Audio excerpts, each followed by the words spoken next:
যে একটা সম্পর্ক সেটা আলোচনা করবো। কেমন? এখন কে বলতে পারে পরমাণুটা কি? হ্যাঁ, পদার্থের গাঠনিক একক হলো পরমাণু। এটা হচ্ছে কি মৌলিক পদার্থের এক ক্ষুদ্রতম কণা, যা কি করা যায় না, যায় না। পদার্থের বৈশিষ্ট্য ধারণ করে তা হচ্ছে এই এটম বা পরমাণু। মনে থাকবে? এটা কি এস মানে কি হতে পারে? হাইড্রোজেন। এটা কি অক্সিজেন। এটা কি নাইট্রোজেন। এটা কি অবস্থায় আছে? পরমাণু অবস্থায় আছে। তাহলে দেখো আজকে আমাদের বিষয়টা হচ্ছে পরমাণু এবং অণুর যে একটা সম্পর্ক। ঠিক আছে?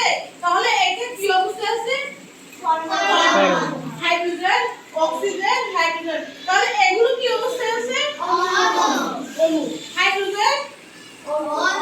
এই পরমাণু থেকে সেটা কিভাবে অণুতে আসছে, তাদের একটা যে সম্পর্ক সেটাই আমাদের আজকের আলোচ্য বিষয়। মনে থাকবে?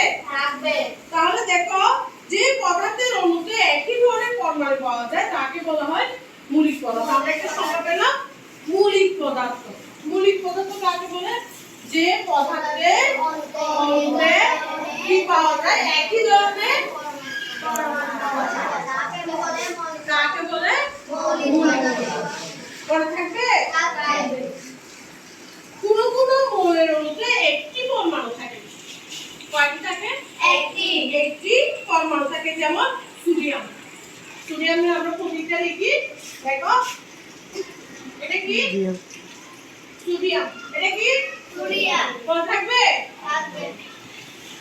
আবার কোন কোন মৌলের অণুতে একাধিক পরমাণু পাওয়া যায়। কিছু কিছু মৌলেতে শুধু একটা কি পাওয়া যায়? পরমাণু পাওয়া যায়। আর কিছু কিছু মৌলতে কি পাওয়া যায়? একাধিক পরমাণু পাওয়া যায়। যেমন অক্সিজেনের অণুতে দুটি পরমাণু আছে। দেখো অক্সিজেনের কয়টি পরমাণু আছে? দুইটি। মনে থাকবে? অক্সিজেনের অণুতে দুটি পরমাণু আছে। তাহলে এটা একটা অক্সিজেন পরমাণু। এই অক্সিজেনের অণু যখন গঠিত হবে এখানে দুইটি অক্সিজেন পরমাণু মিলে অক্সিজেন অণু গঠিত হবে।